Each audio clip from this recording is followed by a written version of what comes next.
الحمد لله نحمده ونستعينه ونستغفره ونعوذ بالله من شرور أنفسنا ومن سيئات أعمالنا من يهده الله فلا مضل له ومن يضلل فلا هادي له وأشهد أن لا إله إلا الله وحده لا شريك له وأشهد أن محمدا عبده ورسوله أما بعد فإن خير الحديث كتاب الله وخير الهدي هدي محمد صلى الله عليه وسلم وشر الأمور محدثاتها وكل محدثة بدعة وكل بدعة ضلالة وكل ضلالة في النار. أعوذ بالله من الشيطان الرجيم. بسم الله الرحمن الرحيم. ألم يأن للذين آمنوا أن تخشع قلوبهم لذكر الله وما نزل من الحق ولا يكونوا كالذين أوتوا الكتاب من قبل فطال عليهم الأمد فقست قلوبهم وكثير منهم فاسقون. اعلموا ان اللہ یحیی الارض بعد موتها قد بینا لکم الآیات لعلکم تعقلون. محترم حاضرین، ہم بار بار سنتے ہیں ایمان اور وحی الہی کے واسطے سے یہ جانتے ہیں کہ یہ دنیا دارالامتحان ہے اور یہاں اللہ رب العالمین کا قانون مکافات قدرتی طور پر جیسی کرنی ویسی بھرنی کا قانون نافذ ہے. جو جیسا کرتا ہے اس کا پورا اجر و ثواب بلکہ توقع سے زیادہ اور پورا بدلہ سزا آخرت میں ملنی ہے. لیکن دنیا میں بھی انسان اور انسانی معاشرہ جس قسم کا ہوتا ہے رب العالمین کی طرف سے اس قسم کا معاملہ کیا جاتا ہے. قانون قدرت، نظام فطرت اس کے ساتھ ویسا ہی برتاؤ کرتا ہے جیسے اس کے اعمال اور اس کا اپنا رویہ ہوتا ہے. یہ ہم جانتے ہیں اور اس بنیاد پر یہ بھی جانتے ہیں کہ قرآن و حدیث کہتی ہے کہ جب انسانوں کی اکثریت اور سماج و معاشرہ برائیوں میں پڑ جاتا ہے،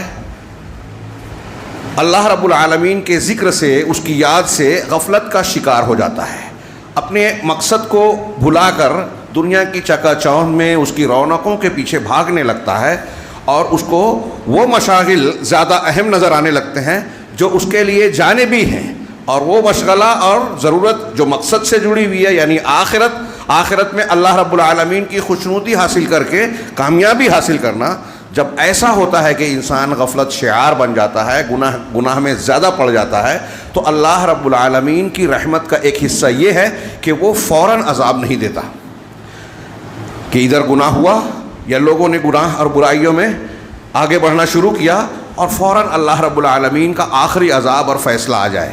نہیں، بلکہ رب العالمین ڈھیل دیتا ہے، چھوٹ دیتا ہے، مواقع عطا فرماتا ہے. اور اگر غفلت کا معاملہ ٹھیک ٹھاک نہیں ہوتا تو اس سے بیدار کرنے کے لیے، جگانے کے لیے رب العالمین گاہے بگاہے مختلف قسم کے تعزیانے دیتا ہے، عبرت کا سامان دیتا ہے، ہلکی پھلکی مار لگاتا ہے تاکہ لوگ جاگ جائیں. اللہ نے فرمایا اولا یرون انہم یفتنون فی کل عام مرۃ او مرتین. کیا وہ دیکھتے نہیں کہ ہر سال میں ایک یا دو مرتبہ مصیبت میں مبتلا ہوتے ہیں، فتنے میں ڈالے جاتے ہیں، ثم لا یتوبون، پھر بھی توبہ نہیں کرتے، ولا هم یذکرون، اور نہ ہی اللہ تبارک و تعالیٰ ان چیزوں سے نصیحت حاصل کرتے ہیں. واقعات ہو رہے ہیں، زلزلہ، طوفان، سیلاب، قحط سالی، بارش کا رک جانا، بھوک مری، بے روزگاری، آپس کے جھگڑے، ایسے بہت سارے معاملات ہیں جو انسان کے لیے الجھن اور عذاب کی شکل اختیار کر لیتے ہیں. اور آج ایسی مختلف الجھنوں میں جو بھی الجھنے عذاب ہو سکتے ہیں سب نے انسانی سماج کو گھیر رکھا ہے، ہمیں اور آپ کو لپیٹ رکھا ہے. چاہیے یہ کہ ان میں ہم غور کریں، بیدار ہوں، ہمارے دل دہلیں، ہمارے رونگٹے کھڑے ہوں، ان چیزوں سے ہم محسوس کریں کہ ہماری قدرت اور ہمارا بس بہت محدود ہے. اللہ رب العالمین پوری قدرت رکھتا ہے، اور اگر ہم نے اپنے آپ کو سنبھالا نہیں، ہوش میں نہیں آئے، اپنے آپ کو اللہ کے حوالے نہیں کیا تو بڑا عذاب آ کر ہم کو صفحہ ہستی سے نیست و نابود کرے گا، اور معاملہ یہاں ختم نہیں ہوگا، مرنے کے بعد بھی عذاب کا سلسلہ ہو سکتا ہے. ایک مومن بندے کے لیے یہ چیز جو ہے تعزیانے کی ہوتی ہے. آپ نے بہت بار سنا، ہم جیسے لوگ ذکر کرتے رہتے ہیں، آپ پڑھتے رہتے ہیں آپ، کہ اللہ کے نبی صلی اللہ علیہ وسلم کا معاملہ تو یہ تھا کہ بادل چھاتا تھا، بجلی کڑکتی تھی تو آپ کے چہرے پر گھبراہٹ اور دہشت آتی تھی. ام المومنین حضرت عائشہ صدیقہ رضی اللہ تعالیٰ عنہا نے ایک مرتبہ پوچھا کہ اللہ کے نبی، عام طور سے یہ ہوتا ہے کہ جب بدلی چھاتی ہے، گھٹائیں آتی ہیں تو لوگ خوش ہوتے ہیں کہ بارش برسنے والی ہے، ہاں پانی آنے والا ہے، لیکن میں آپ کو دیکھتی ہوں کہ آپ کے چہرے پر فکر اور ایک قسم کے خوف کا پہلو نظر آتا ہے۔ تو اللہ کے رسول صلی اللہ علیہ وسلم فرمایا کہ عائشہ کیا تم نہیں جانتی کہ ایک قوم ایسی تھی جو بارش کے لیے منتظر تھی، اور اللہ تعالیٰ نے جب آسمان پر بادل لایا تو اس نے سمجھا کہ بارش ہوگی اور وہ خوشی سے ناچنے لگے، یہ میں اپنے الفاظ بول رہا ہوں، وہ خوشی سے جھوم اٹھے، لیکن اللہ تبارک و تعالیٰ نے بارش کی بجائے اس ابر سے، اس گھٹا سے ان پر عذاب برسایا۔ تو مجھے یہ ڈر لگتا ہے، کون؟ سید المرسلین، کس سماج اور معاشرے میں؟ جو پوری انسانی تاریخ کا سب سے بہترین سماج تھا، سب سے بہترین، خود نبی صلی اللہ علیہ وسلم پیغمبر موجود ہیں، اور قرآن میں ہے کہ اللہ تعالیٰ جب تک آپ ان میں ہیں اللہ ان کو عذاب دینے والا نہیں۔ پھر بھی اللہ کے رسول ڈر رہے ہیں، صحابہ کرام دہشت زدہ ہو جا رہے ہیں، ہاں، لیکن ہم گناہوں میں لت پت ہیں، اللہ کے تازیانے ہمارے ارد گرد گھرے ہوئے ہیں۔ کون سی مصیبت ہے جو آج ہمیں نظر نہیں آ رہی ہے؟ جان، مال، عزت و آبرو، ہمارا مذہب، ہمارا مستقبل، سب خطرے میں نظر آ رہا ہے۔ دکھائی دے رہا ہے کہ ہمارے خلاف سازشیں ہو رہی ہے، دکھائی دے رہا ہے کہ کہیں سیلاب ہے، کہیں طوفان ہے، اور کہیں جو ہے بارش، ہمارے یہاں بارش نہیں ہے، ہاں۔ تو کیا ہم جاگنے کے لیے تیار ہیں؟ یہ اللہ کا قانون ہے، یہ میں نہیں کہہ رہا ہوں، رب العالمین کا فرمان کہتا ہے، اللہ کے رسول اللہ کی احادیث اور سیرت بتاتی ہے کہ ایسے میں ایک مومن بندہ دہل جاتا ہے، اللہ کی طرف رجوع کرتا ہے۔ اور ابھی جو میں نے آیت پڑھی سورہ توبہ کی مشہور آیت کہ سال میں 1-2 مرتبہ فتنے میں مبتلا ہوتے ہیں، پھر بھی توبہ نہیں کرتے، اس کا مطلب یہ فتنے، یہ پریشانیاں جب آتی ہیں تو اس کا تقاضا یہ ہے کہ مومن بندہ توبہ کرے، اللہ کی طرف رجوع کرے، اپنے گناہوں پر نادم ہو، شرمندہ ہو، اور یہ عزم کرے کہ آئندہ یہ گناہ نہیں کروں گا، ہاں، توبہ کرے۔ وَلَا هُمْ يَذَّكَّرُونَ، اور نہ نصیحت حاصل کرتے ہیں۔ اس کا مطلب یہ کہ ان مصیبتوں سے نصیحت لینی چاہیے۔ کیا ہم نصیحت لے رہے ہیں؟ ہمارے سماج معاشرے میں جو گناہ کا، غلط کاموں کا، کسی پر ظلم و زیادتی کرنے کا، جھوٹ کا، غیبت چغلی کا، اور دوسروں کے حقوق مارنے کا جو ایک رواج اور مزاج بنا ہوا ہے، کیا اس میں ہم نے کبھی سوچا، غور کیا، محاسبہ کیا کہ اس کو تبدیل کریں گے تب اللہ تبارک و تعالیٰ کی رحمتیں آئیں گی، اللہ کی طرف سے معاملہ تبدیل ہوگا؟ اللہ تبارک و تعالیٰ، میں نے کہا کہ بڑا احسان ہے اس کا، آپ اور ہم غور کریں۔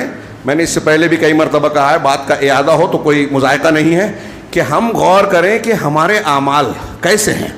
قرآن و حدیث میں جن اعمال پر انعامات کے وعدے ہیں، کیا ہم ویسے ہیں؟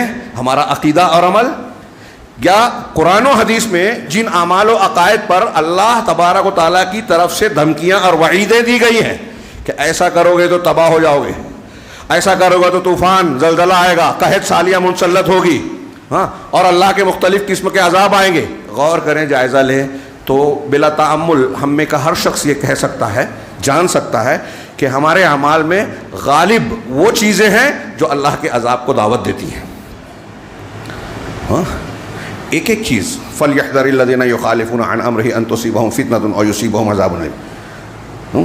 50 مرتبہ ہم نے یہ سنا پڑھا، جو رسول کے حکم کی مخالفت کرتے ہیں انہیں چاہیے، انہیں ڈرنا چاہیے کہ کوئی فتنہ یا دردناک عذاب آنا نہیں۔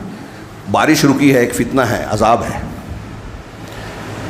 بہت سی وجہ میں سے قرآن کی آیت بتاتی ہے کہ فتنے کا، عذاب کا ایک پہلو یہ ہے کہ اللہ کے رسول کی سنتوں کی مخالفت کی جائے، بدعات کیا جائے، نبی کی بات کو نہ مانا جائے، فلاں فلاں فلاں کسی کی بھی بات کو سامنے رکھ کر، اپنے نفس کی بات کو، شیطان کی بہکاوے کو اختیار کر کے نبی کی سنتوں کو کچلے، یہ ایک چیز کافی ہے۔ اب اس تناظر میں وقت کم ہے، اس لیے میں اس تناظر میں اس پہ آگے کے پہلو پہ غور کیا کہ جب اس طرح کی مصیبت ہے تو ہمیں توبہ کرنا چاہیے، آیت کہہ رہی ہے، اللہ کا فرمان کہہ رہا ہے، اللہ کی طرف رجوع کرنا چاہیے۔ مصیبتوں کو حل کرنے والا اللہ ہی ہے، اور یہ ان مصیبتوں کا ایک فائدہ یہ ہونا چاہیے کہ بندہ اللہ کی عظمت و کبریائی کو مان لے، اس کی طرف پلٹے، اس کی عظمت و کبریائی کو خیال میں لائے، کیونکہ مصیبت آپ چھوٹی چھوٹی باتوں میں دیکھتے ہیں، ہم ہوں، کسی فن کا ماہر ہو، اپنی تدبیر، اپنی محنت، اپنی کوشش کرنے کے بعد اس کا دل یہ کہتا ہے، اس کی فطرت کہتی ہے، اور زبان سے بھی یہ ادا کرتا ہے کہ ہمیں جو کرنا تھا کر لیا، ہم جو کر سکتے تھے کر چکے، اب اوپر والے کے ہاتھ میں۔ بڑے بڑے ڈاکٹر کہتے ہیں آپریشن، علاج اور تدبیریں سب جو ہم کر سکتے تھے ہم نے کر لی، ہم مریض بچے گا نہیں بچے گا، ٹھیک ہوگا نہیں ہوگا، یہ اوپر والے کے ہاتھ میں۔ یہ جو ہمارا یہ جملہ، یہاں تک کہ غیر مسلمین بھی یہ کہتے ہیں، انسانوں کا یہ جملہ، ماہرین کا یہ جملہ، یہ توحید کو اپنے اندر لیے ہوئے ہے۔ وہ یہ اعتراف کر رہے ہیں کہ ہماری ایک طاقت اور قدرت ایک محدود دائرہ ہے، ہم وہیں تک کر سکتے ہیں، فیصلہ ہمارے ہاتھ میں نہیں ہے، نتیجہ ہمارے ہاتھوں میں نہیں ہے۔ نتیجہ کس کے ہاتھ میں ہے؟ رب العالمین کے۔ اور وہ رب کیسا مہربان ہے، ہاں، کیسا زبردست ہے کہ جب اس سے مانگا جائے تو وہ خالی ہاتھ لوٹانے سے شرماتا ہے۔ ہاں، ان اللہ حی ستیر کریم، ہاں، یستحی، ہاں، اذا مد الرجل یدیہ، اذا مد العبد یدیہ ان یردہما صفرا او کما قال۔ اللہ کے رسول صلی اللہ علیہ وسلم نے فرمایا کہ اللہ تبارک تعالیٰ شرماتا ہے، ستیر ہے، حی بہت شرماتا ہے، ستیر ہے یعنی بہت عیب پوشی کرنے والا ہے، کریم ہے، مہربان ہے۔ اور اگر بندہ اس کے جناب میں اپنے ہاتھوں کو اٹھاتا ہے تو رب العالمین شرماتا ہے کہ اس ہاتھوں کو خالی لوٹا دے۔ پروردگار کی یہ شان ہے، لہٰذا اس سے مانگا جائے تو وہ خالی، شرط یہ ہے کہ مانگا بھی جائے تو مانگنے کے آداب سے مانگا جائے، طریقے اور سلیقے سے مانگا جائے، وہ بھی اس نے بتا رکھا ہے۔ اس نے فرمایا وَإِذَا سَأَلَكَ عِبَادِي فَإِنِّي قَرِيبٌ أُجِيبُ دَعْوَةَ الدَّاعِي إِذَا دَعَانِ، کہ جب بندے مجھ سے سوال کرتے ہیں تو میں قریب ہوں، دور نہیں ہوں۔ جب اللہ قریب ہے تو ہمارے ہاں جو دماغ لگاتے ہیں لوگ کہ فلاں جگہ جانے کے لیے بادشاہ کے لیے وزیر کا وسیلہ، شہزادے کا وسیلہ، چھت پہ جانے کے لیے سیڑھی کا وسیلہ، چاند پہ جانے کے لیے راکٹ کا وسیلہ، یہ سب دور ہیں، ہم کو نہیں پہچانتا بادشاہ، اس لیے وسیلے کی ضرورت ہے۔ بادشاہوں کا بادشاہ رب العالمین مالک الملک جو ہے وہ کائنات کے ذرے ذرے کو جانتا ہے، اس سے کوئی چیز چھپی نہیں ہے۔ تو کون سا وسیلہ آپ لگائیں گے جو اس کو اللہ کو بتائے گا کہ تیرے پر فلاں بندے کے پاس اولاد نہیں ہے، فلاں مقروض ہے، فلاں جگہ بارش نہیں ہو رہی ہے تو ان کی ضرورت کو پوری کر دے؟ اللہ کو نہیں معلوم ہے، یہ بتائیں گے؟ گستاخی کرتے ہیں وہ لوگ اللہ کی شان میں، جو اپنے اور اللہ کے درمیان انسانوں کو، شخصیات کو، بزرگوں کو، اولیاء صالحین، انبیاء اور فرشتوں کو وسیلہ بناتے ہیں۔ ہم اس کا رد کر کے کسی کی گستاخی نہیں کر رہے ہیں، لیکن اس پر عمل کر کے جو ایسا کرتا ہے وہ اللہ کی گستاخی کرتا ہے۔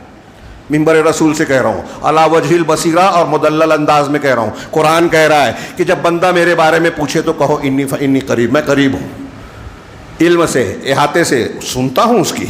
اللہ ذات کے ساتھ عرش پر مستوی ہے، ہاں، علم و احاطے کے ساتھ ہر ایک کے ساتھ ہے، ہر جگہ ہے۔ فإنی قریب اجیب دعوت الداعی اذا دعانی، دعا کرنے والے کی دعا کو میں سنتا ہوں جب وہ مجھے پکارتا ہے، جب وہ مجھ سے مانگتا ہے تو میں اس کی مانگ کو پوری کرتا ہوں۔ کون کہہ رہا ہے؟ اللہ کہہ رہا ہے۔ قرآن کی دوسری آیت ہے جو آپ سب کو یاد ہے، ہاں، اجیب وہ کیا ہے؟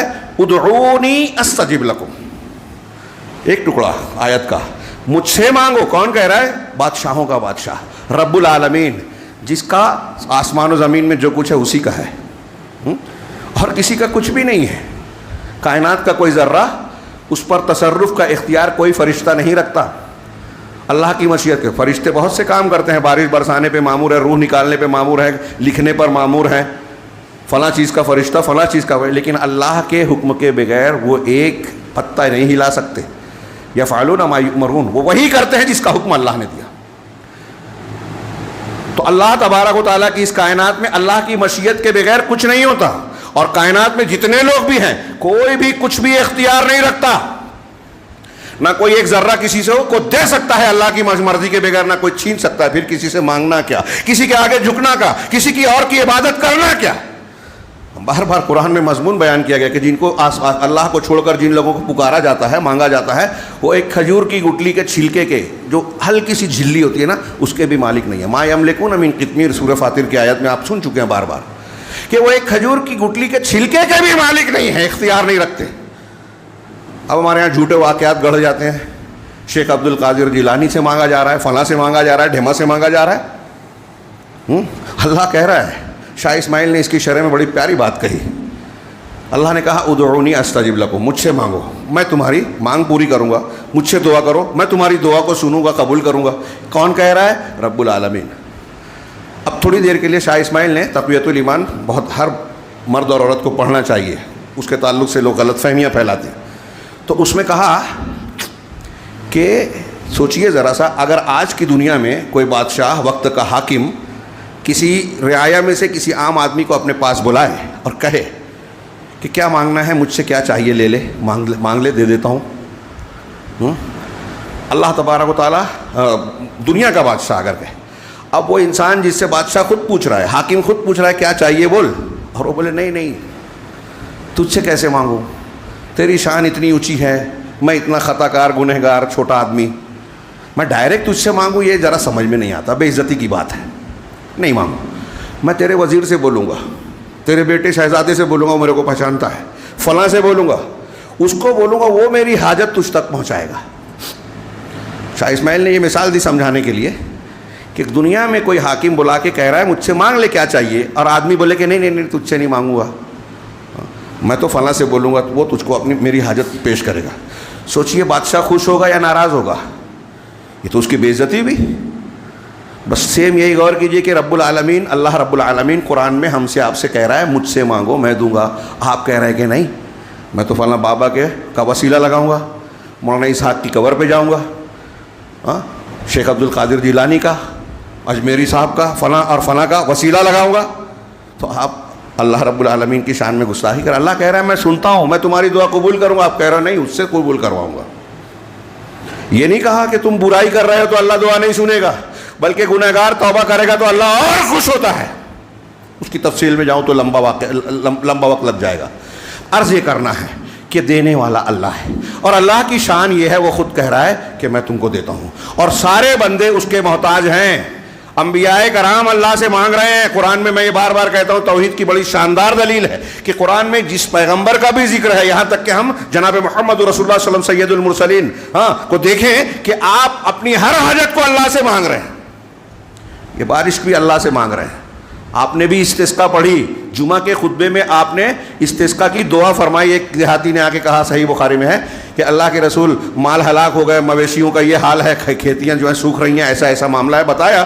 حضرت انس کی روایت ہے. تو اللہ کے رسول نے دوران خطبہ ہاتھ اٹھایا اور اس کے بعد دعائیں شروع کی. اللہم اغثنا، اے اللہ ہمیں بارش دے، مدد فرما، سیراب کر، اس طرح کی دعائیں کی. آپ صحابی رسول کہتے ہیں کہ آپ نے اپنا ہاتھ اونچا نہیں کیا کہ ہم نے دیکھا کہ سیلا پہاڑی جو کے پیچھے آسمان صاف تھا، سیلا پہاڑی کے پیچھے سے ایک بادل کا گولا اٹھا، ہمارے سر پر آیا، پھیل گیا، بارش شروع ہوئی اور آپ کے ہاتھ نیچا کرنے تک اتنی بارش ہو گئی کہ چھت ٹپکنے لگی. آپ کی داڑھی سے بھی جو ہے پانی ٹپک رہا تھا. اور جب ہم نماز پڑھ کے جمعہ کی نکلے تو پانی میں ہل کر جانا پڑا.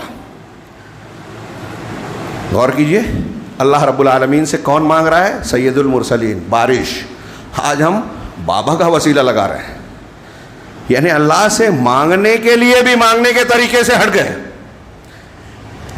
میں یہ کہنا چاہ رہا ہوں اور اس ضمن میں اس سامنے رکھیے، ہمارا فقر، ہماری عاجزی، وسیلہ لگاتے ہیں نا، اللہ کے ناموں کا وسیلہ جائز ہے، اپنے نیک اعمال کا وسیلہ جائز ہے، زندہ قادر آدمی کی دعا کا وسیلہ جائز ہے. اور اسی ضمن میں ایک یہ کہا جاتا ہے کہ ایک بہت بڑا وسیلہ یہ ہے کہ بندہ اللہ سے جب مانگے تو اپنی عاجزی، اپنے فقر اور محتاجی کو وسیلہ بنائے کہ تو غنی ہے، میں محتاج ہوں، تو رب العالمین ہے، خیر الرازقین ہے، سارے اختیارات تیرے ہاتھ میں ہیں، میں قدرت نہیں رکھتا، میں تیرا محتاج ہوں، تیرا بندہ ہوں، تجھ سے ہی مانگتا ہوں.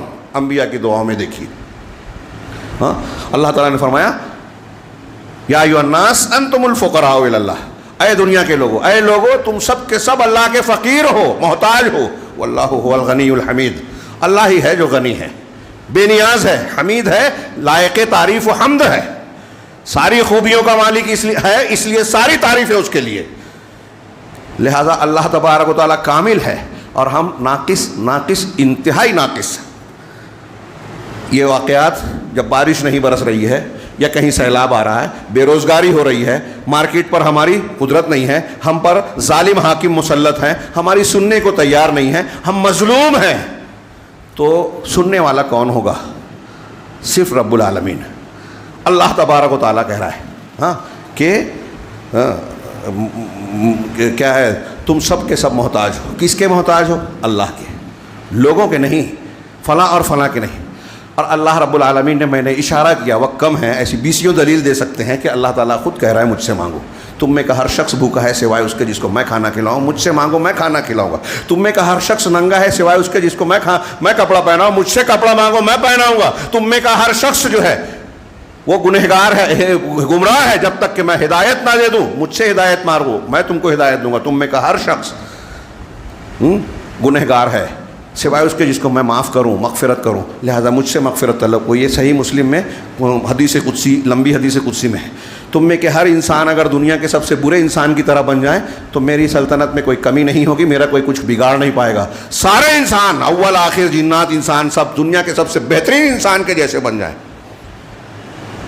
تو میری سلطنت میں کوئی اضافہ نہیں کرے گا۔ تم سب مل کے میرا نقصان نہیں پہنچا سکتے، تم سب مل کے میرا فائدہ نہیں پہنچا سکتے۔ اے میرے بندو، اول و آخر انسان اور جنات سارے لوگ اگر ایک میدان میں اکٹھا ہو جائیں اور اپنا سوال مانگتے رہے کہ مجھے یہ چاہیے، مجھے یہ چاہیے، سب کو اللہ اس کا سوال دیتا جائے تو اللہ نے کہا کہ اس سے میرے خزانے میں کوئی کمی نہیں ہوگی سوائے اتنی جیسے سمندر میں کوئی سوئی ڈبو کر نکالی جائے۔ اہل علم نے کہا کہ اتنی بھی کمی نہیں ہوگی، لیکن اللہ نے سمجھانے کے لیے کہا۔ یہ حدیث قدسی ہے، وہ شان ہے رب العالمین کی، وہ سنتا ہے، اس کے خزانے میں کوئی کمی نہیں۔ لیکن رک کر میں یہاں بیچ میں ایک بات کہنا چاہتا ہوں، رات میں تھوڑا سا تذکرہ درس میں ہوا تھا کہ آج ہمارے یہاں، ہمارے شہر میں، اپنے علاقے میں، ضلع میں کہہ رہے ہیں بارش نہیں ہے۔ بارش کا نہ ہونا انسانوں کی کتنی بڑی مصیبت ہے۔ ہماری ساری روزی روٹی، اناج، پیداوار، سبزی، ترکاری، ضرورت کی چیزیں، یہاں تک کہ جانور جن سے ہم کو دودھ، گوشت حاصل ہوتا ہے، ان کی زندگیاں، درختوں کی زندگیاں، یہ منحصر ہے بارش پر۔ اسی لیے قرآن میں بارش کو رزق کہا گیا۔ اَأَنْتُمْ أَنزَلْتُمُوهُ مِنَ الْمُزْنِ، کیا ہے؟ أَفَرَأَيْتُمُ الْمَاءَ الَّذِي تَشْرَبُونَ، تمہارا کیا خیال ہے اس پانی کے بارے میں جو تم پیتے ہو؟ أَأَنْتُمْ أَنزَلْتُمُوهُ مِنَ الْمُزْنِ أَمْ نَحْنُ الْمُنزِلُونَ، بادل سے ہم نے اسے برسایا یا تم برسانے والے ہو؟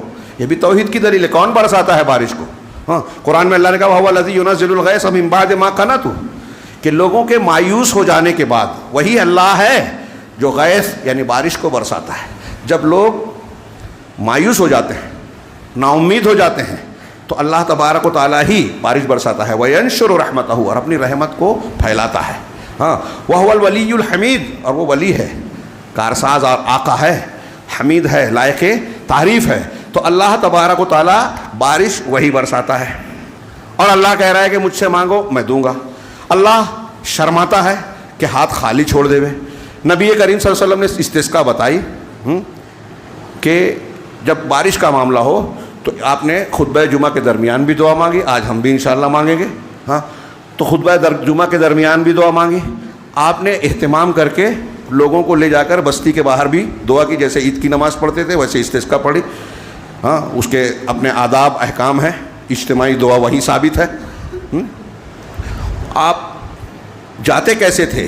اللہ سے پناہ مانگتے ہوئے، تواضع کے ساتھ، پھٹے حال، ایسے کپڑے پہن کے عید کی نماز اچھا کپڑا پہن کے جاتے ہیں، لیکن استسقاء پکی پڑھنے کے لیے بوسیدہ، پھٹے پرانے، جس میں ہماری حاجت، ہماری بیچارگی، قسم پرسی کا اظہار ہو، ہماری حاجت مندی کا اظہار ہو۔ اسی لیے صحابہ کرام اپنے ساتھ گھر کے جانوروں کو، بکریوں وغیرہ کو بھی لے جاتے تھے استسقاء پڑھنے، کہ ہم گنہگار ہیں لیکن یہ بے زبان جانور ہیں، ان کی بھی ضرورت ہے رب العالمین۔ اور تاریخ میں میں نے کل ذکر کیا اپنے ایک شیخ کے حوالے سے کہ وہ کہتے تھے کہ میرے علم کے مطابق، شیخ عبید اللہ کشمیری رحمہ اللہ، کہ میرے علم کے مطابق میں نے دیکھا کہ تاریخ میں جب جب مسلمانوں نے استسقاء پڑھی ہے بارش ضرور ہوئی ہے، لیکن ہمارے یہاں ایسا کئی مرتبہ ہو گیا کہ ہم استسقاء پڑھ رہے ہیں، دعائیں کر رہے ہیں، بارش نہیں ہو رہی ہے، جیسی ہونی چاہیے ویسے نہیں ہو رہی ہے۔ میرے بھائیوں، یہ بات دہلا دینے والی ہے، کسی پر الزام دینے کی نہیں۔ ہم فلاں اور فلاں کو، یا لوگ مسلکی جھگڑا کرنے لگتے ہیں اپنے آپ کو تفوق کہ ہم نے دعا مانگی تو ہونے لگی، انہوں نے مانگی تو نہیں۔ یہ کوئی پیمانہ نہیں ہے۔ اللہ رب العالمین جب چاہتا ہے نا تو کافر کی دعا بھی سنتا ہے۔ فَإِذَا رَكِبُوا فِي الْفُلْكِ دَعَوُا اللَّهَ مُخْلِصِينَ لَهُ الدِّينَ فَلَمَّا نَجَّاهُمْ إِلَى الْبَرِّ إِذَا هُمْ يُشْرِكُونَ۔ یہ قرآن کی ایک آیت میں نے بطور دلیل پڑھی کہ جب وہ کشتیوں پر کفار سوار ہونے لگتے ہیں تو اللہ کے لیے دین کو خالص کر کے پکارتے ہیں۔ کفار بھی دعا مانگتے ہیں، کیسے؟ اللہ کے لیے دین کو خالص کر کے۔ میں رک کے کہوں، وہ لوگ چاہے ناراض ہوں، غصہ ہوں، سن لے، میری آواز ان تک پہنچائی جائے، میں چاہوں گا۔ جو لوگ فلاں اور فلاں کے وسیلے سے بارش مانگ رہے ہیں، مصیبت کے وقت بھی آپ بزرگوں کو بیچ میں ڈال رہے ہیں، شرک کر رہے ہیں جو کفار مکہ بھی نہیں کرتے تھے۔ کان کھول کے سنیے اور دیکھیے.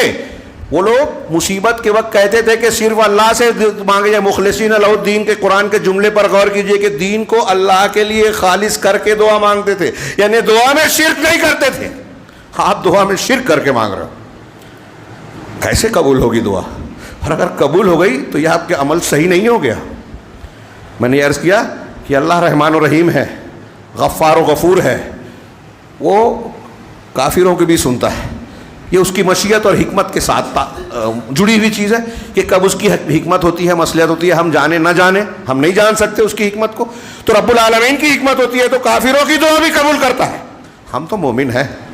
ہاں, اللہ رب العالمین نے مومنوں کے بارے میں کہا جب کوئی بندہ ہاتھ اٹھا کے مانگتا ہے تو اللہ شرماتا ہے. لیکن اللہ کے رسول نے یہ بھی بتایا کہ کن کن لوگوں کی دعائیں قبول نہیں ہوتی. اور میں یہ عرض کر رہا تھا, پھر سے لوٹوں, میں اور ہمارا پورا شہر غور کرے. اکثر میں کہتا ہوں ہمارے شہر کو بولتے ہیں کہ دینی شہر ہے. میں ایسا نہیں سمجھ پاتا, کیسے دینی شہر ہے؟ کیا دین ہم پر نظر, ہمارے اعمال میں نظر؟ میناروں سے دین ہے؟ مینارے بنانے سے دین ہوتے ہیں؟ کون سی چیز ہمارے یہاں دینی ہے بتائیے؟ کس میدان میں ہم کہہ سکتے ہیں کہ اس معاملے میں ہمارا شہر کے اکثریت دین پر عمل کرتی ہے؟ کوئی ایک معاملہ بتائیں. ہاں, عقیدے میں شرکیات عام ہیں. قبروں مزاروں کے جا پر ماتھا ٹیکنا, طواف کرنا, نظر و نیاز غیر اللہ کے نام کی کرنا, غیر اللہ کا وسیلہ لگا کے دعائیں مانگنا, بارش کے وقت بھی مانگی جا رہی ہے شرک کے ساتھ. ہاں, پھر اس کے بعد بدعت و خرافات, عید الاضحیٰ, عید الفطر اور یہ جمعہ, یہ 3 اسلامی تہوار ہیں. کتنے تہوار ہمارے یہاں مانے جاتے ہیں؟ جتنے تہوار بدعتی ہیں سب اللہ کے رسول کی مخالفت ہے. اور میں نے ایک آیت پڑھی تھی کہ رسول کی مخالفت سے عذاب آتا ہے, اللہ کی رحمت نہیں آتی. کلیئر بات, واضح ہے, اور موقع نہیں ہے کہ ان میں سے ہر بات کو میں تفصیل سے بیان کو غور کیجئے. 3 مرتبہ ہمارے یہاں استسقاء کی نماز ہو گئی, دعائیں ہو رہی ہے, بارش نہیں ہو رہی ہے.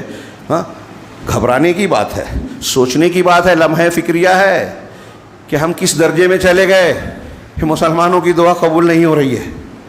ہاں, استسقاء کر رہے ہیں, مطلب توبہ کر رہے ہیں, توبہ قبول نہیں ہو رہی ہے. استغفار کا کیوں نہیں ہو رہی ہے؟ میں نے کہا تانے تشنی کی چیز نہیں ہے یہ محاسبے کی بات ہے. محاسبہ, ابھی میں نے کچھ اشارے کیے توحید اور بدعت معاملات میں. اس میں اختلاف کی بات کریں گے کہ بھائی ہمارا مسلک یہ ہے, ان کا مسلک یہ ہے. بزرگوں کے وسیلے سے دعا مانگنا, قبروں پہ جا کے مانگنا, یہ ان کا مسلک ہے. یہ کوئی اختلافی مسئلہ نہیں ہے. توحید اور شرک والا معاملہ اختلافی نہیں ہے, بالکل واضح ہے, قرآن و حدیث میں کلیئر ہے. جو نہیں مانتا ہے ہٹ دھرم ہے. اللہ کے پاس عذر نہیں چلے گا کہ مجھے نہیں معلوم تھا, نہیں سمجھ میں آیا تھا. ہمارے سب لوگ مطمئن ہیں نا, درس قرآن, درس حدیث, توحید اور عقیدے کی بات ہوتی ہے تو سیکھنے کے لیے ہم لوگ تیار ہی نہیں ہیں. جانتے نہیں ہیں لیکن سمجھتے ہیں کہ جانتے ہیں. میں ہوائی بات نہیں کہہ رہا ہوں, ہر شخص اپنے اوپر غور کرے. حضرت موسیٰ پیغمبر ہو کے علم حاصل کرنے جاتے تھے, ہم سمجھتے ہیں علم کی ضرورت ہی نہیں ہے. رسول اللہ صلی اللہ علیہ وسلم دعا مانگتے تھے, ربی زدنی علما, اللہم انی اسألک علما نافعا. اللہ نے سکھایا, سید المرسلین والآخر, آپ کے جیسا علم والا کوئی انسان ہو ہی نہیں سکتا, لیکن آپ علم میں ذاتی علم نافع کی دعا مانگ رہے ہیں. ہم لوگ مطمئن ہیں, کیا ضرورت ہے؟ علماء کی مجلس کی کیا ضرورت ہے؟ اس سے یہ فسادات پھیلے ہوئے ہیں, برائیاں عام ہیں. اب ہم کس کو گنائیں؟ ناپ تول میں کمی سے. آپ سنتے ہیں تقریریں ہو رہی ہے, استسقاء میں بھی بیان کیا گیا. ہاں, استسقاء میں بھی بیان کیا گیا. اس لیے میں سوچتا تھا کہ اس سے آگے کی بات بیان کروں, وقت نہیں ہے. کہ ہم نے یہ جانا, ہم میں سے ہر شخص جانتا ہے کہ گناہ سے اللہ کی رحمت روٹتی ہے. گناہوں کی وجہ سے, مخصوص گناہوں سے مخصوص مسائل ہوتے ہیں. اب ناپ تول میں کمی سے اللہ کی رحمت اور بارش رکتی ہے. ایک اثر نقل کیا شیخ عطیہ نے اپنی تفسیر میں, بغیر حوالے کے, شاید حوالہ ہو مجھے یاد نہیں, کہ بازار میں حضرت عمر کا گزر ہوا, ایک شخص کو دیکھا کہ وہ ڈنڈی مار رہا ہے, ہاں, تولنے میں گڑبڑ کر رہا ہے. تو اس کو روکا اور کہا کہ لا تمنعنا المطر, کہ ہم سے بارش کو تم مت روکو. حضرت عمر کے زمانے میں ایک آدمی نے ایسا کیا. حضرت عمر کہہ رہے ہیں بارش کو روکنے کی وجہ مت بنو, تمہارے عمل سے بارش رکے گی, سب کا نقصان ہوگا. اور کہا تم مارکیٹ سے, بازار سے باہر جاؤ, نکل جاؤ. ہمارے یہاں حکمراں ڈنڈی مار رہے ہیں, حکمراں ڈنڈی مار رہے ہیں تو نیچے والے کیا کریں گے؟ اور نیچے والے کر رہے ہیں تو اللہ ویسا ہی حکمراں بنائے گا. اعمالکم امالکم. یہ بارش کا رکنا تو ایک چیز ہم کو دکھ رہی ہے بالکل کرنٹ میں. ہمارے اوپر جو ظالم حکام ہے نا, وہ ہمارے اعمال کا نتیجہ ہے, قرآن و حدیث کی تصریحات کے مطابق. ہم اپنے سے نیچوں پر ظلم کر رہے ہیں. اب ہم کتنوں کا کیا کیا حق مار رہے ہیں, غور کیجئے. اور جو استسقا پڑھنے جا رہے ہیں, جو ہم توبہ کر رہے ہیں, ان میں سے کبھی سنا ہم نے کسی کے بارے میں, جیسے صحابہ کے بارے میں سنائی دیتا تھا کہ توبہ کی تو شراب انڈیل دی, گلیوں میں بہا دی, توبہ کی تو جو برائی کرتے تھے اس کو بالکل لیا, چھوڑ دیا. ہمارے یہاں استسقا اور نماز ہو رہا ہے, کبھی سننے میں آیا کہ فلاں بھائی نے اپنی بہن کا حصہ مار رکھا تھا, وہ بیچاری دوڑ رہی ہے, پنچایت بٹھا رہی ہے, مفتیوں کے پاس جا رہی ہے, اور بھائی کی کان پر جوں نہیں رہی تھی. تو کسی بھائی نے یہ سوچا کہ بارش رکی ہوئی ہے, اللہ کا عذاب آ رہا ہے, تو ہم کو معاملات صاف کرتے ہوئے ہمارے بہن کا یا جس کا حق میں نے مارا ہے اس کا حق ہمیں دے دینا چاہیے. 5 لاکھ بنتا ہے, 4 لاکھ دے کے 1 لاکھ معافی کروا لو. ایسی توڑی کرتے ہیں ہمارے یہاں. توڑی حق دینا نہیں ہے, لیکن واقعی مجبور ہے تو یہ بھی ٹھیک ہے, لیکن صاف کرنا چاہیے ہمیں معاملہ. اب ڈنڈی مارنے کی شکل کہاں کہاں ہے, ہمارے پاس احباب نے اس کی توجہ دلائی, اور میں نے اس سے پہلے بیان کیا, اضواء البیان میں اس کی شکلیں بتائی کہ ڈنڈی مارنے والا, قرآن میں کہا گیا نا ویل للمطففین, کہ ڈنڈی مارنے والوں کے لیے ویل ہے. تو تطفیف کی بہت سی شکلیں ہیں, صرف ترازو میں آپ وزن کم زیادہ کر رہے ہیں یہی نہیں ہے. آج کل تو الیکٹرانک ترازو آ گیا ہے. گوشت والا, سبزی والا گوشت میں کمی کر رہا ہے, دودھ والا دودھ میں پانی ملا رہا ہے, سونے والا سونے میں پیتل ملا رہا ہے, تیل والا تیل میں جو ہے دوسرے کیمیکل ملا رہا ہے. ابھی یہ سب چیزیں تو عالمی سطح پر چل رہی ہے, اور ہمارے ہندوستان اس سلسلے کا بہت بڑا مارکیٹ ہے. سب بے بس محسوس کرتے ہیں اپنے آپ کو. تیل جو ہم کھا رہے ہیں, لوگوں نے بتایا کہ کچھ ملکوں سے ایسا تیل لایا جاتا ہے جو اونلی فار انڈسٹریل یوز, اس کے اوپر لکھا ہوا ہے کہ صنعتی چیزوں کے استعمال کا اس کے لیے خاص ہے. ہاں, اس کو لا کر جس کا جو بے رنگ اور بے بو ہوتا ہے, اس میں سب یا کیمیکل کے ساتھ وہ کوئی ایک تیل جس کا تیل بنانا ہوتا ہے, کارن فلور کا بنانا ہے, ہاں فلاں چیز کا مونگ پھلی کا, تو وہ تھوڑا سا ڈال دیا, پورا ڈبہ وہی ہو گیا, اور وہ ہمارے مارکیٹ میں بک رہا ہے. کمپنیاں سپلائی کر رہی ہیں. پھلی کا تیل پھلی سے نہیں نکل رہا ہے, پام تیل آ رہا ہے, تھوڑا سا پھلی کا تیل کی خوشبو یا حصہ ڈال دیا جاتا ہے, پورا خوشبو اس کا ہو جا رہا ہے. وہاں ملاوٹ ہو رہی ہے, تو ڈنڈی مار رہے ہیں کہ نہیں مار رہے ہیں؟ یہ اللہ کے عذاب کو دعوت دینے والی بات ہے. ہمارے یہاں نیچے وہ تو بڑی چیز ہے. اب چونکہ ہم چھوٹے میں دیکھ رہے ہیں, چھوٹا آدمی بھی دودھ میں پانی ملا رہا ہے, ہاں پھل والا پھل میں ڈنڈی مار رہا ہے, سبزی والا سبزی میں ڈنڈی مار رہا ہے, کسی چیز کو پانی سے بھاری کر کے جو ہے وزن بڑھا دیا جاتا ہے. یہ میں چند چیزوں کو بول رہا ہوں, کتنی ایسی. سود بھی تطفیف کی ایک شکل ہے کہ آپ کسی کو پیسہ دے رہے ہیں 100 روپیہ, اس سے لے رہے ہیں 110 روپیہ. اب اس میں نئی شکلیں نکالتے ہیں, ہاں فائنانس کی, وہ ایسا اور وہ ویسا, اور پھر اس کو جو ہے شریعت کے خانے میں بٹھاتے ہیں. کھلے سود کو تو ہمارے یہاں علماء کرام تحفے طائف کے بعد جائز بول دیتے ہیں. یہ بھی اللہ کی شریعت کے ساتھ کھلواڑ ہے. حرام کو حلال اور حلال کو حرام بنانا کتنی بڑی جرأت اور جسارت ہے. شریعت کے سلسلے میں علم نہیں ہے, فتوے دینا, لوگوں کی عزتوں سے کھیلنا, اور سوشل میڈیا کے اس دور میں تو یہ بہت کامن ہو گیا ہے. ہاں, عوام علماء کی عزتوں سے کھیل رہے ہیں, خواص کی عزتوں سے, کوئی کسی کی سننے کو تیار نہیں ہے. ہاں, کوئی ایک معاملہ ہوا, 2 عالم میں اختلاف ہے, پبلک کو پتہ چل جائے, میں نے کسی عالم کو کچھ کہہ دیا, ہم کہتے ہوئے ڈر لگتا ہے, اور یہ بھی ڈر لگتا ہے کہ انسان ہیں ہم. ہاں, اگر ہم سے خطا ہو جائے تو ہماری قوم کیا کرے گی سمجھ میں نہیں آتا, کتنا ذلیل اور بے عزت کرے گی. ہاں, یہ تو اللہ بچاتا ہے کہ اگر واقعی کوئی خطا ہو جائے تو یہ اصلاح تو کرنے کوئی آئے گا نہیں. لوگ مزے لے کے بیان کرتے ہیں, سنا اس کے بارے میں, پھر پوسٹ ڈالتے ہیں, دور دراز سے ڈالتے ہیں, قرآن حدیث ڈالتے ہیں. ہاں, آج کل قرآن حدیث اپنے سیٹسفیکشن کے لیے, اپنی نفسیات اور جذبہ انتقام کو مطمئن کرنے کے لیے کہاں تک لوگ چلے گئے ہیں. کاش غور کریں. خطبہ جمعہ میں کچھ حد ادب بھی ہے کہ میں کچھ باتیں نہیں کہہ سکتا, اور وقت کا بھی تقاضا ہے. کہاں لوگ چلے گئے. آپ کیا سمجھتے ہیں اللہ رب العالمین ان چیزوں سے غافل ہے؟ ہاں, قرآن میں کہا کہ ظالم لوگ جو کر رہے ہیں اللہ اس سے غافل نہیں ہے. لا تحسبن اللہ غافلا عما کانوا یعملون یا عما کانوا تعملون, سورہ ابراہیم کی غالباً آئے, جو تم کر رہے ہو اللہ کو اس سے غافل مت سمجھو. آپ social media per fake I D بنا کے ڈالتے ہو, ہاں, کہ لوگوں کو پتہ نہیں چلے گا, بہت چالاک ہیں آپ. پھر فلاں کے بارے میں جو عیب معلوم پڑا اس سے متعلق ایک حدیث ڈال رہے ہیں. مقصد حدیث کی تبلیغ نہیں ہے, مقصد اصلاح نہیں ہے. پردہ یہ ہے کہ آپ کو کوئی بولے گا تو کہ میں تو دین پھیلا رہا ہوں. قرآن حدیث کو پھیلا رہا ہوں. ہاں قابل غور بات ہے.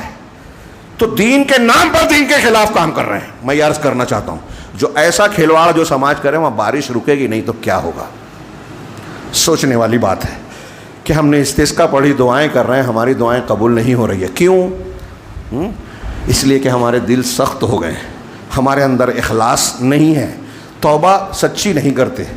تو میں یہ عرض کر رہا تھا کہ جب ہم استسقا کے لیے توبہ کر رہے ہیں, رمضان المبارک میں توبہ کر رہے ہیں یا کسی اور موقع پر توبہ کر رہے ہیں, تو توبہ صرف زبان تک توبہ توبہ نہیں کہلائے گی کہ آپ نے کہہ دیا کہ اللہ میں توبہ کر رہا ہوں, اللہ میں استغفار کر رہا ہوں, استغفر اللہ کہہ رہے ہیں آپ, اور استغفار اور مغفرت طلب کرنے کے صیغے اور دعائیں پڑھ رہے ہیں آپ, تو کیا یہ کافی ہے؟ بہت عظیم الشان چیز ہے. اللہ کو توبہ استغفار بہت پسند ہے, اور توبہ استغفار کرنے سے ساری نیکیاں, ساری بھلائیاں ملتی ہے. خاص طور سے بارش اور اللہ کی نعمتیں, رزق کے حصول کے لیے استغفار کی بڑی عظیم الشان حیثیت ہے. وہ آپ بار بار سنتے سورہ نوح کی آیت, استغفروا ربکم انہ کان غفارا, اپنے پروردگار سے بخشش اور مغفرت طلب کرو, وہ بہت بخشنے والا ہے. یرسل السماء علیکم مدرارا, وہ آپ پر خوب بارش برسائے گا, تم لوگوں پر موسلادھار بارش برسائے گا. وَيُمْدِدْكُمْ بِأَمْوَالٍ وَبَنِينَ, بارش برسانے کا ذریعہ بھی استغفار. وَيُمْدِدْكُمْ بِأَمْوَالٍ وَبَنِينَ, اور مال اور اولاد کے ساتھ تمہاری مدد کرے گا. استغفار کرو گے تو مال ملے گا. قرآن کہہ رہا ہے, میں نہیں, کوئی اور نہیں, اللہ رب العالمین. مال ملے گا, استغفار کرو گے تو اولاد ملے گی. وَيَجْعَلْ لَكُمْ جَنَّاتٍ وَيَجْعَلْ لَكُمْ أَنْهَارًا, استغفار کرو گے تو اللہ تمہارے لیے جنتیں, باغات بنا دے گا, نہریں جاری کر دے گا. حضرت عمر رضی اللہ تعالیٰ عنہ استسقا حضرت عباس سے بھی کروایا, اور ایک مرتبہ بارش کی ضرورت پڑی تو آپ ممبر پر چڑھے, لوگوں کو جمع کیا اور صرف استغفار کیا. کوئی اور جملہ کہا ہی نہیں, صرف استغفار کیا. روایتوں میں موجود ہے جب آپ نے استغفار وغیرہ کر کے ممبر سے اتر گئے تو کسی نے سوال کیا کہ آپ نے صرف مغفرت طلب کی بارش کے لیے, تو کہا میں نے بارش کو اس کے راستے سے ہی مانگا ہے. اور یہ آیت پڑھی جو میں نے ابھی سورہ نوح کی پڑھی کہ اللہ کہہ رہا ہے کہ مغفرت طلب کرو, وہ بہت بخشنے والا ہے, تم پر بارش برسائے گا. مدرارا, خوب بارش, موسلادھار بارش. تو بڑی شان ہے. میں عرض کر رہا تھا کہ ہمارے یہاں معاملات کتنے بگڑے ہوئے ہیں. سودی لین دین, اللہ کو عذاب. اللہ تعالیٰ نے قرآن میں کہا ہے کہ جو لوگ اب بھی سود کا لین دین نہیں چھوڑتے وہ اللہ سے اور رسول سے جنگ کا اعلان کر دیں. اب ہم ایک طرف استسقا کی نماز پڑھ رہے ہیں اور دوسری طرف اللہ سے جنگ کا اعلان بھی کر رہے ہیں سودی لین دین کر کے. مولوی صاحب فتویٰ بھی دے رہے ہیں کہ چلے گا ہندوستان میں. ایک طرف یہ بھی ہے, ایک طرف وہ بھی ہے. بتائیے کیا ہماری توبہ صحیح ہے, جاندار ہے توبہ کی؟ اللہ کے حقوق کے معاملات میں 3 شرطیں ہیں کہ اس گناہ کو جس سے ہم توبہ کر رہے ہیں اس پہ ہم نادم ہوں, شرمندہ ہوں. اس گناہ کو ترک کریں, چھوڑ دیں. دوسری شرط ترک کریں. شراب پی رہے اور بول رہے ہو کہ میں شراب پینے سے توبہ کر رہا ہوں, توبہ کہاں ہوئی؟ ہاں, اس گناہ کو چھوڑیں. حق مار کے بیٹھے ہیں, توبہ کر رہا ہوں, حق دے ہی نہیں رہے ہو. یہاں بیچ میں ایک اور بھی چیز ہے. ہاں, ہمارے یہاں میں ابھی کئی مرتبہ بول رہا ہوں, کچھ لوگوں کو بہت برا لگتا ہے, کچھ لوگ کہتے ہیں کہ کسی جماعت اور کسی مسلک کو میں نشانہ بنا رہا ہوں. ہر کس نہیں. سمپل بات ہے. ہمارے یہاں کچھ لوگ دین یہ بتاتے ہیں کہ آپ نے فلاں ذکر کر لیا تو اتنے فرشتے آپ کے لیے قیامت تک دعا کرتے رہیں گے, اتنے 1000 فرشتے, اتنی نیکیاں, اتنے سال کے گناہ آپ کے معاف ہو جائیں گے. جو حدیثوں میں صحیح بھی ثابت ہے نا, تو گناہ صغیرہ معاف ہوتے ہیں, اس سے کبیرہ نہیں. اب آپ نے کسی کا حق مار لیا, بہن کا, بیٹی کا, بھائی کا, پارٹنر کا, ظلم کیا, اس کا حق مار لیا, اس کے اوپر زیادتی کی, اس کے زمین کو کے کاغذات اپنے طور پر بدل لیے. ایک سے ایک چالاک لوگ ہیں نا آج کل, دوسرے کی زمین بیچ رہے ہیں, سودا کر رہے ہیں, اور دوسرا تیسرے کو بیچ رہا ہے. ابھی مالک زمین کو خبر ہی نہیں ہے. ہمارے شہر کے واقعات ہوتے ہیں اور اس سلسلے میں بہت بے ایمانیاں ہیں, لیکن استسقا پڑھ کے کہہ رہے ہیں ہم نے توبہ کی. تو یہ توبہ ہوگی کہ آپ نے جس کا حق مارا ہے وہ دے ہی نہیں رہے ہو. ہاں, بہن کو اس کا حق, بھائی کو, دوستوں کو جس کا حق مار رکھا ہے, تو یہ وراثت کے حقوق نہیں دے رہے ہیں, تقسیم نہیں کر رہے ہیں. تو دوسری چیز ہے, میں فضائل والی بات کر رہا تھا, یہ بھی ایک رکاوٹ ہے ہماری غلط فہمی کی, توبہ نہ کرنے کی, معاملات کو درست نہ کرنے کی. وہ کیا کہ ہم یہ سمجھتے ہیں کہ کسی کا حق مار لیا, زنا کر لیا, چوری کر لی, بدعت و خرافات کر لیا, نماز نہیں پڑھ رہے ہیں, سٹے بازی کر رہے ہیں, شراب پی رہے ہیں, نشے بازی, فلاں فلاں فلاں گناہ سب کر رہے ہیں, ہاں سال میں 15 شعبان کو نماز پڑھ لی رات بھر صاف صاف، فلاں ذکر کر لیا، سارے گناہ معاف. اب ہمارا گناہوں کے باوجود ہماری جنت پکی ہے، اور پھر خواب واب دکھا دیا شیطان نے تو اور پکا ہو گیا اس گمراہی پہ. میرے بھائیو یہ دیکھیے دین کے نام پہ ہم گمراہ ہیں، یہ جہالت کا نتیجہ ہے، قرآن و حدیث کا صحیح علم نہ ہونے کا نتیجہ ہے. اور یہ جیسے میں نے کہا کہ اللہ تعالیٰ کہہ رہا ہے کہ سال میں 1-2 مرتبہ فتنے میں ڈالے جاتے ہیں، پھر بھی توبہ نہیں کرتے، پھر بھی نصیحت نہیں حاصل کرتے. یہ نصیحت کی بات ہے کہ بارش نہیں ہے، ہمیں استسقاء کی ضرورت ہے. یہ بارش کا نہ ہونا ایک نصیحت کی بات ہے، استسقاء پڑھ کے بارش کا نہ ہونا دوسری نصیحت کی بات ہے. ہمیں غور کرنا چاہیے کہ ہماری توبہ، جو رب یہ کہہ رہا ہے، جس کے بارے میں اللہ کے رسول فرما رہے ہیں کہ وہ ہاتھ اٹھانے والے کے ہاتھ کو خالی لوٹانے سے شرماتا ہے، وہاں ہم دعا مانگ رہے تھک رہے ہیں.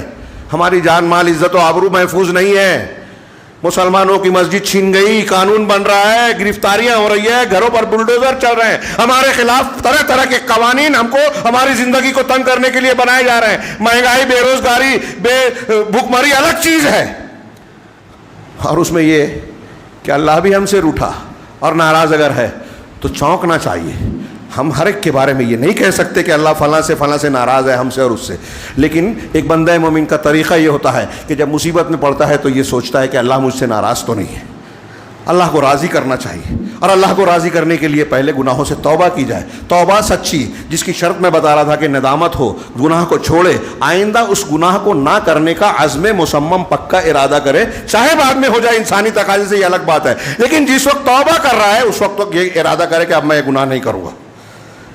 اور یہ 3 چیز اللہ کے حقوق میں، اگر بندوں کا حق ہے تو چوتھی چیز یہ ہے کہ اس کا حق اس کو واپس لوٹائیں یا اس کو صاف کریں، معاف کروائیں.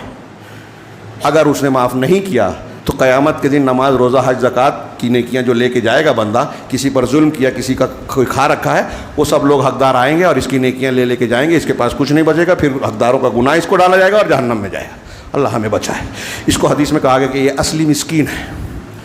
اس تناظر میں ہمیں غور کرنا چاہیے کہ ہمیں اگر بارش چاہیے تو ایک بارش یہ ہے جو آسمان سے نازل ہوتی ہے پانی کی شکل میں، تو زمین، مردہ زمین جی اٹھتی ہے، لہلہانے لگتی ہے، سرسبزی اور شادابی پھیلتی ہے.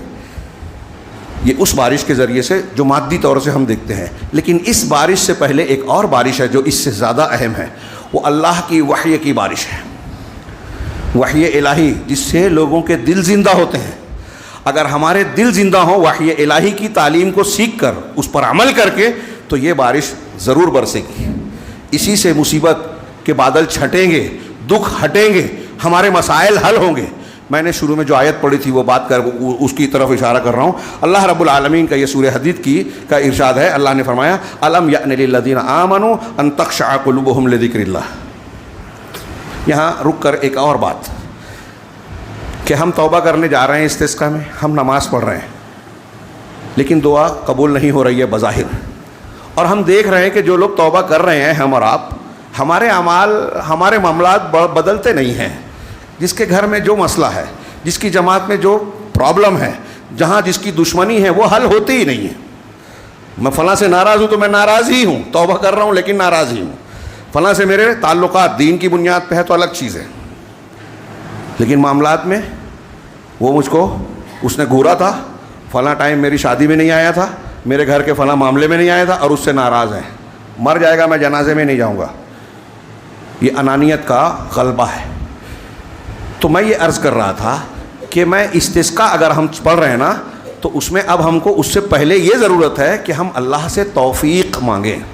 ہم توفیق سے محروم ہو گئے، ہم توفیق سے محروم ہو گئے، نیکیوں کی توفیق، صحیح باتوں کو قبول کرنے کی توفیق، غلط کاموں سے اپنے آپ کو نکالنے کی توفیق. اس ضمن میں شیخ عبدالرزاق نے بڑی پیاری ایک اپنے خطبے میں بات کہی. انہوں نے کہا کہ اللہ تبارک و تعالیٰ سے توفیق مانگیں، امید کے ساتھ، التجا کے ساتھ، جیسے بارش مانگ رہے ہیں، اس کے سامنے جھک کر، عاجزی سے، اخلاص سے، اپنے گناہوں کا اعتراف کرتے ہوئے سچی توبہ سے، ایسے ہی اس سے توفیق مانگی جائے. تو ایک دلیل صرف دے کر آج کی بات کو آگے بڑھائیں کہ اللہ کے رسول صلی اللہ علیہ وسلم نے، یہ حضرت انس سے مروی ہے، جس کو شیخ ناصر الدین البانی رحمہ اللہ نے حسن درجہ کی روایت کہا ہے. صبح شام کے اذکار میں ہم پڑھتے ہیں کہ سید المرسلین نے اپنی بیٹی حضرت فاطمہ سے کہا ما یمنعک ان تقولی اذا اصبحت و اذا امسیت، کہ تم کو کون سی چیز روکتی ہے اس بات سے کہ صبح کرو اور شام کرو تو یہ بات کہو، یہ کلمہ پڑھو۔ کون سا کلمہ؟ چھوٹی سی دعا، جامع دعا۔ دعا یہ ہے یا حی یا قیوم برحمتک استغیث اللہم اصلح لی شانی کلہ ولا تکلنی الی نفسی طرفۃ عین۔ بڑی شاندار دعا، جاندار دعا، پورے خطبے کے لائق ہے، لیکن موقع نہیں ہے، اس لیے مختصر سا جو اصل مقصود ہے کہ اے حی اے قیوم۔ حی اور قیوم اللہ کے دو نام ہیں، سب سے بہترین وسیلہ اللہ کے ناموں کا، اور حی و قیوم میں اللہ کے سارے صفات اور خوبیاں معنوی اعتبار سے سمٹ جاتے ہیں۔ اے حی اور قیوم، زندہ اور قائم رہنے والے، پوری کائنات کا نظام چلانے سنبھالنے والے، ہاں، برحمتک استغیث، تیری رحمت کے وسیلے سے، اللہ کی صفت کا وسیلہ، تیری رحمت کے وسیلے سے میں تجھ سے مدد مانگتا ہوں، استغاثہ کرتا ہوں، فریاد طلب کر رہا ہوں، ہاں۔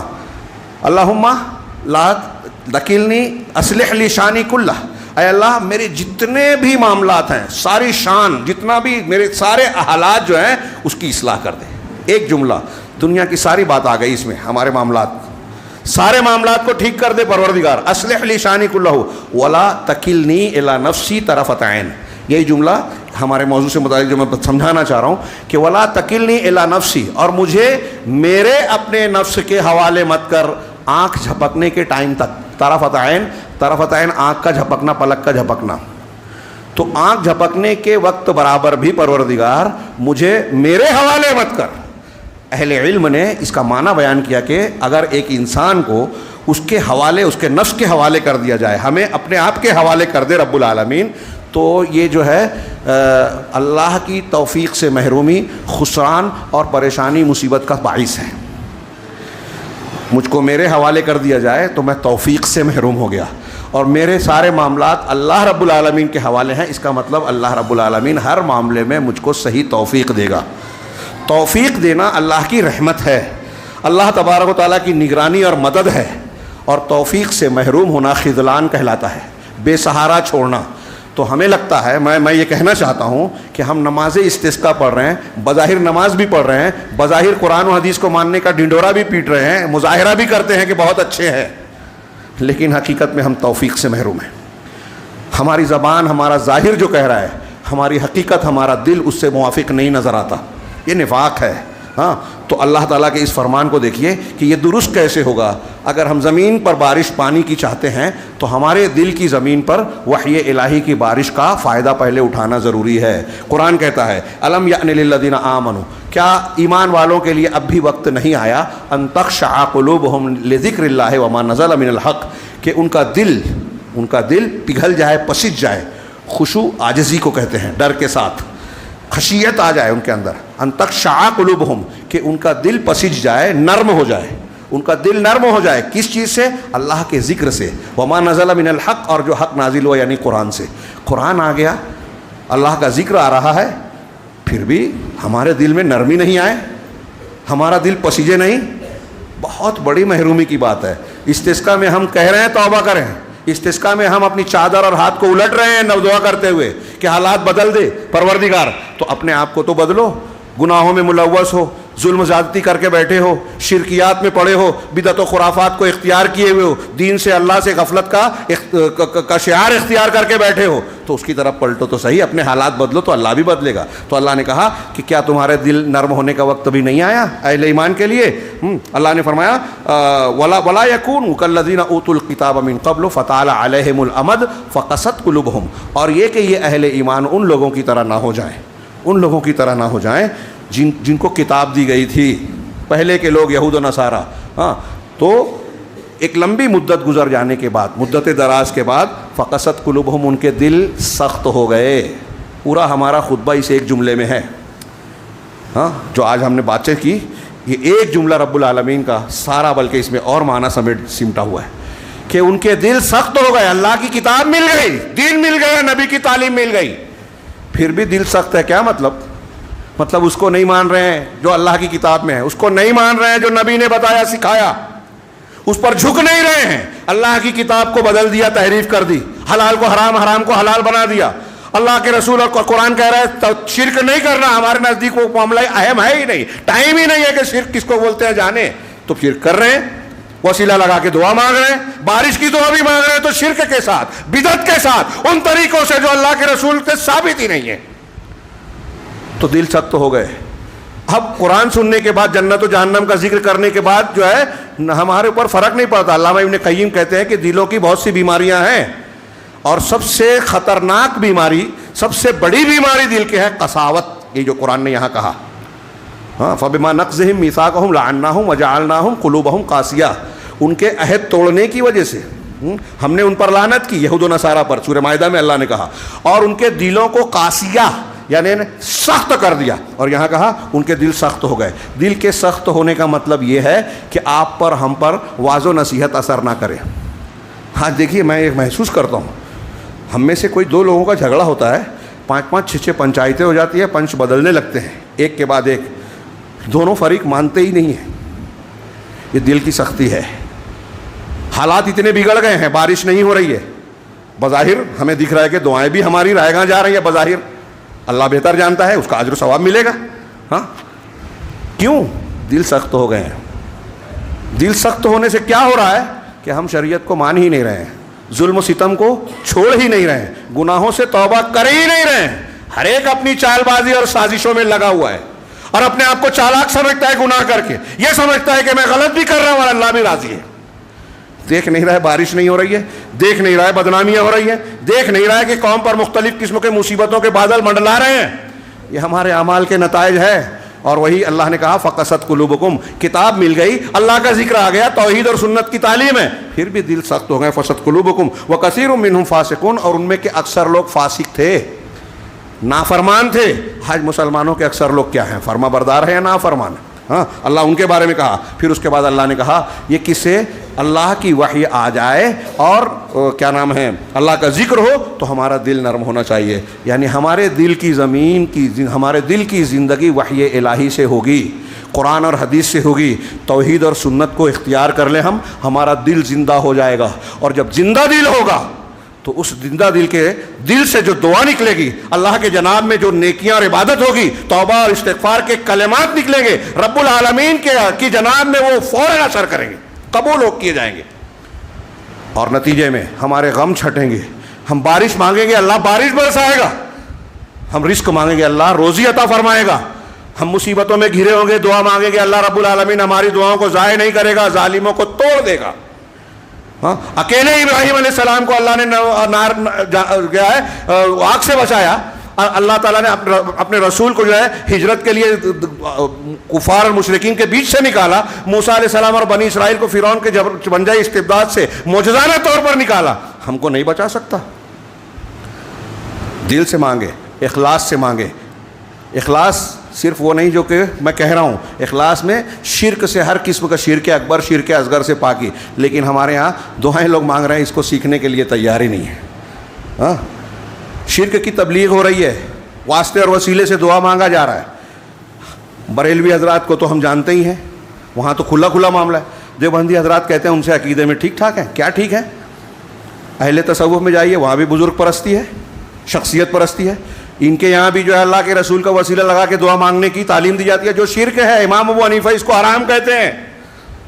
اگر ہم سے ناراض ہو تو پہلے امام حنیفہ سے ناراض ہو جائیے، کیونکہ آپ کے اس عمل کو انہوں نے حرام کہا ہے، اور اس سے آپ دعا مانگ رہے ہو، بارش مانگ رہے ہو، تو دعا بھی صحیح کیجئے، دلوں کو نرم کیجئے، اللہ اور رسول کی بات مانیے، مسلک کے کھانے میں مت دیکھیے کہہ رہے یہ تو ان کا اور یہ تو ہمارا۔ جو قرآن حدیث ہے وہ ہمارا ہے، جو اللہ نے اتارا ہے وہ ہمارا ہے، اور اس کا تقاضا یہ ہے کہ ہمارا دل نرم ہو، اللہ اور رسول کی بات کو قبول کرے۔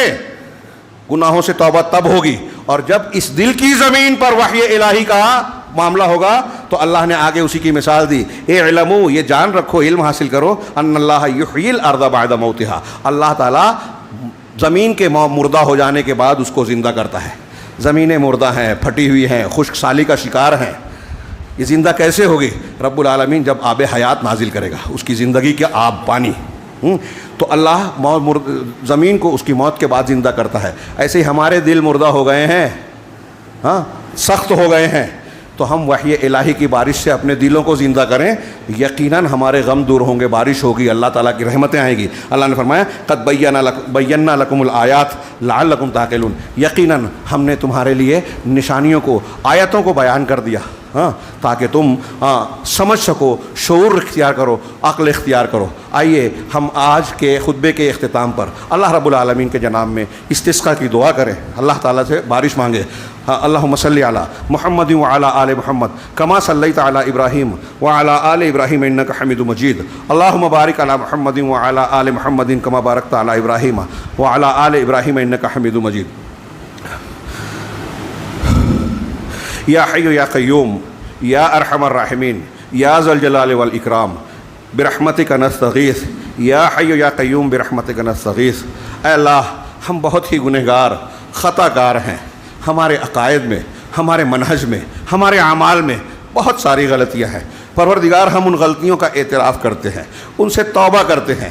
ہماری توبہ میں، ہمارے استغفار میں اگر کوئی کمی ہے تو تو توفیق دے، ہمیں توفیق سے محروم نہ رکھتے ہوئے اس توبہ استغفار کو بھی درست کرنے کی ہمیں توفیق عطا فرما۔ ہمارے اعمال میں، عقائد میں، ہر چیز میں پروردگار جو تیرے لیے ہم عمل کرتے ہیں اس میں اخلاص عطا فرما، اور اس اخلاص کے ساتھ پروردگار ہمیں ہماری اس دعا کو تو قبول فرما کہ ہمارے گناہوں کو بخش دے۔ پروردگار، ہم اپنے گناہوں کی بخشش چاہتے ہیں، ہم اپنے گناہوں سے تیری طرف توبہ کرتے ہیں۔ پروردگار، ہمارے گناہوں کو معاف کر دے، ہماری بخشش فرما دے۔ پروردگار، تو تیرے رسول کا فرمان ہے کہ تو ہاتھ پھیلانے والے بندوں کو خالی ہاتھ لوٹا دینے سے شرماتا ہے۔ پروردگار، ہمارے ان ہاتھوں کو خالی نہ لوٹا۔ پروردگار، ہمیں بارش دے، پروردگار ہمیں بارش دے، ہمیں ہمارے گناہوں سے معافی طلب کرنے کا سلیقہ بھی دے اور اس کی توفیق دے کر گناہوں کو معاف کر دے۔ پروردگار، اپنی رحمت، باران رحمت کو تو نازل فرما۔ ربنا ظلمنا انفسنا وان لم تغفر لنا وترحمنا لنكونن من الخاسرین، نستغفر اللہ ونتوب الیک، نستغفر اللہ ونتوب الیہ، نستغفر اللہ ونتوب الیہ، نستغفر اللہ ونتوب الیہ۔ اللہم اغثنا، اللہم اغثنا، اللہم اغثنا غیثا مریعا مریعا عاجلا غیر عاجل نافعا غیر ضار۔ اللہم اغثنا غیثا مریعا مریعا عاجلا غیر عاجل نافعا غیر ضار۔ اللہم اغثنا، اللہم اغثنا، اللہم اغثنا۔ پروردگار، ہمیں اخلاص عطا فرما، ہماری اس توبہ و استغفار کو قبولیت عطا فرما۔ ہماری دعا کے مانگنے میں جو آداب اور سلیقے کی کمی ہے پروردگار، وہ بھی تو ہی دور فرما اور ہماری دعاؤں کو اس لائق بنا کے تیرے جناب میں قبول ہو۔ پروردگار، آج تیری مخلوق پریشان ہے، مخلوق کے ساتھ وہ بھی جو بے گناہ ہیں، جانور اور حیوانات ہیں، پر چرند و پرند ہے، پروردگار ان کی بھی ضرورت ہے، ہماری عاجزی ہے، ہم تیرے در کے فقیر ہیں، ہم قبول کرتے ہیں، ہم تیرے ہی بندے ہیں اور ہم تیری ہی عبادت کرتے ہیں، تجھ سے ہی مدد مانگتے ہیں۔ ہو سکتا ہے ہمارے مانگنے میں کمی ہو سکتا ہے ہمارے اعمال میں، اور ہو سکتا ہے نہیں، یقیناً کمی ہے۔ پروردگار، ہم دعا مانگتے ہیں کہ پروردگار ان کمیوں کو تو دور فرما دے۔ رب العالمین، تو ان کمیوں کی تلافی کرتے ہوئے ہمارے دعا کو جو ہے شرف قبولیت بخش۔ ہم تیرے جناب میں استغفار کرتے ہیں، تجھ سے توبہ کرتے ہیں، اپنے گناہوں کی معافی مانگتے ہیں، تجھ سے اپنے اعمال و عقائد میں اخلاص کا مطالبہ کرتے ہیں۔ پروردگار، ہماری دعاؤں کو رائے گا مت جانے دے، ہمارے ہاتھوں کو خالی نہ لوٹا۔ ربنا تقبل منا انک انت السمیع العلیم وتب علینا انک انت التواب الرحیم، وصلی اللہ تعالی علی خیر خلقہ محمد وآلہ وصحبہ اجمعین برحمتک یا ارحم الراحمین۔ بارک اللہ لنا ولکم فی القرآن المجید ونفعنا وإیاکم بالآیات والذکر الحکیم، انہ تعالی جواد کریم ملک بر رؤوف رحیم۔